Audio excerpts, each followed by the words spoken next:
नमस्कार, सुप्रियाज किचनमध्ये तुमचं स्वागत आहे। चला तर आज आपण बनवू गावरान पद्धतीचा झणझणीत असा चिकन रस्सा। तर त्यासाठी आपण काही साहित्य घेतलेलं आहे। तर इथे मी कांदा घेतला आहे, खोबरं घेतलं आहे, काही खडे मसाले घेतले आहेत, तीळ घेतले आहेत, कोथिंबीर आणि आलं लसूण। तर आता आपण अशा प्रकारची एक जाळी घेऊया आणि गॅसवर आपण कांद्याला कट लावून घ्यायचे आहेत आणि भाजून घ्यायचं आहे। नंतर खोबरंही आपण असंच भाजून घेणार आहोत आणि हे दोन्ही चांगलं भाजून घ्यायचं आहे। कांद्याला भाजायला वेळ लागतो, खोबरं लगेच भाजलं जातं। तर आता इथे कांदा अशा प्रकारे भाजून झालेला आहे, तो आता आपण एका प्लेटमध्ये काढून घेणार आहोत। तर एक मिक्सरचा जार घेऊन त्यामध्ये आपण हे सर्व जिन्नस घालून घेणार आहोत। तर यामध्ये फक्त खडे मसाले घालायचे नाहीत, बाकी सर्व त्यामध्ये घालून घ्यायचं आहे आणि आपण त्याची एकदम अशी फाईन अशी पेस्ट बनवून घेणार आहोत। आणि नंतर आता आपण इथे एका बाउलमध्ये अर्धा किलो चिकन घेतलं आहे, ते स्वच्छ धुवून घेतलं आहे। नंतर त्यामध्ये 1 चमचा हळद घालून घेतली आहे आणि 1 चमचा आता आपण त्यामध्ये मीठ घालून घेणार आहोत। आता हे चिकन आपण चांगलं मिक्स करून घ्यायचं आहे आणि अर्ध्या तासासाठी आपण त्याला मॅरिनेट करून ठेवणार आहोत। अशा प्रकारे चिकन मॅरिनेट करून ठेवल्याने त्याचा रस्सा खूप छान लागतो। तर त्यासाठी आपण त्याला अर्ध्या तासासाठी ठेवून देऊया। नंतर आता एक पातेलं घेऊया, त्यामध्ये आपण 2 चमचे तेल घालून घेणार आहोत। तर आता आपण तेल चांगलं गरम होऊ देणार आहोत आणि तेल गरम झाल्यानंतर आता आपण त्यामध्ये काही खडे मसाले घालून घेणार आहोत। तर त्यामध्ये लवंग, 2 मिरी आणि 1 दगडफूल घालून घेतला आहे आणि आता त्यामध्ये मी 1 तेजपत्ता आणि 1 दालचिनीचा तुकडा घालून घेणार आहे। तर हे तेलामध्ये चांगलं तडतडून द्यायचं आहे, चांगलं परतून घ्यायचं आहे। नंतर त्यामध्ये मी 1 बारीक चिरून घेतलेला कांदा घालून घेतला आहे। तर मी इथे छोट्या कांद्याचा वापर केला आहे, इथे मी जास्त कांदा घातलेला नाही। तर आता तो आपण थोडासा परतून घेऊया। नंतर मॅरिनेट केलेलं चिकन यामध्ये आपण घालून घेणार आहोत।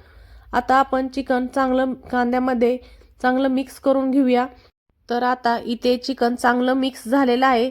तर आता आपण चिकनला चांगलं पाणी सुटण्यासाठी त्यावर एक ताट ठेवायचं आहे आणि नंतर त्यामध्ये आपण 1 ग्लास पाणी घालून घेणार आहोत।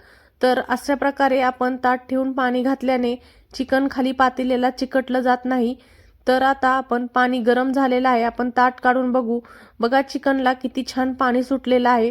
तर अशा प्रकारे चिकन शिजवून घेतल्याने रश्श्याला खूप छान चव येते। तर तुम्ही अशा प्रकारे चिकन शिजवून घ्या। तर आता आपण हे पाणी गरम झाल्यानंतर चिकनमध्ये घालून घेणार आहोत। तर आपण आता ते पाणी चिकनमध्ये घालून घेऊया आणि असंच नंतरही आपण त्यावर ताट ठेवायचं आहे आणि पाणी ठेवून गरम होईपर्यंत ठेवायचं आहे आणि थोडं थोडं करत आपण चिकनमध्ये पाणी घालून घेणार आहोत।